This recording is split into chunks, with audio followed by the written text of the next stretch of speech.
matter to follow up on after the storm passed. Her valley didn't have the kind of drug problems as many other communities, and Bet wanted to see it stay that way. If Jamie had any information on a rise in illegal activity, that could be useful. The rest of the notes she would return to Alma to deal with. Right now, weathering the tempest would take all of Bet's resources. Bringing up the radar one more time, Bet's stomach clenched as she tracked the monster storm. What if she made a decision during this event that hurt her entire community? Confidence didn't make responsibility lighter to bear, and the hot, sunny streets of Los Angeles hadn't prepared her for 1,000 residents slowly buried under several feet of snow. They were a long way from the plowed highways and larger cities with fully functional hospitals. Bet was the first line of defense against disaster. She was also likely the last line of defense. Once they were snowed in, she couldn't bring help in from the outside. A year ago, she had been poised to take the detective's exam in Los Angeles. Her goal was a long and successful career in the nation's largest police force. But events outside her control got in the way, and now she was back in Collier, trying to fill her father's large, all too recently vacated shoes.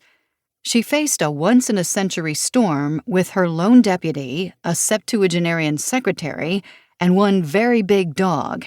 Her first instinct was to talk to her father, but his death prevented her from ever gaining new insight into his expertise. Her second instinct was to contact Sergeant Magdalena Carrera. Maggie had mentored Bet during her time at the LAPD. "We chicas need to stick together," she'd said to Bet early on in her career, back when Bet still called her sergeant. But as good as Maggie was at her job, Bet doubted she'd have much advice about facing a blizzard. "It's up to us, Schweitzer," Bet said to the Anatolian shepherd sitting in her doorway. "As long as no one has a heart attack after the storm hits, we'll be fine." Schweitzer had a look on his face like he knew what was coming.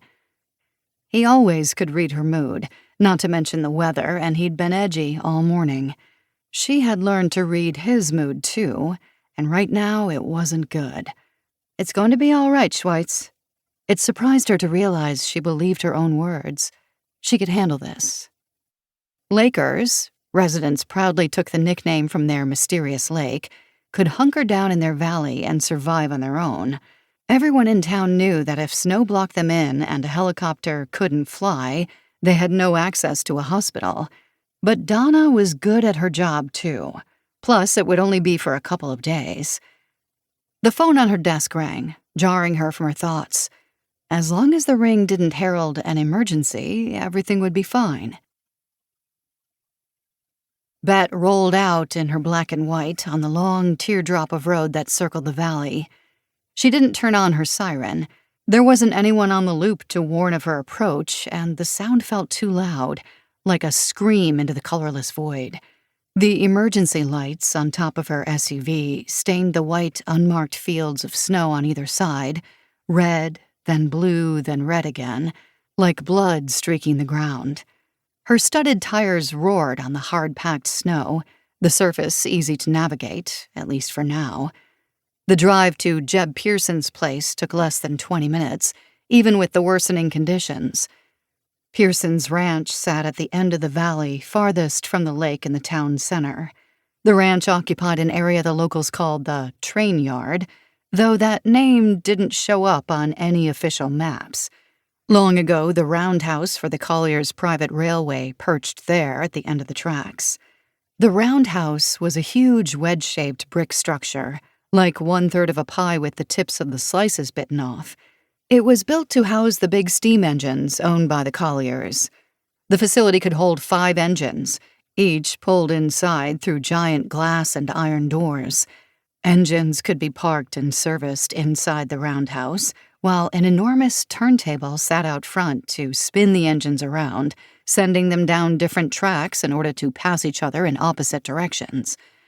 It was unlikely the Colliers ever housed 5 engines up here all at once, but they owned other mines around the state and had used engines in other places. It must have been reassuring to know that if they ever needed to, they could bring their assets up here, protected in their high-elevation fiefdom. Jeb used the property as a summer camp for boys who struggled with drug and alcohol addictions and guest houses for snow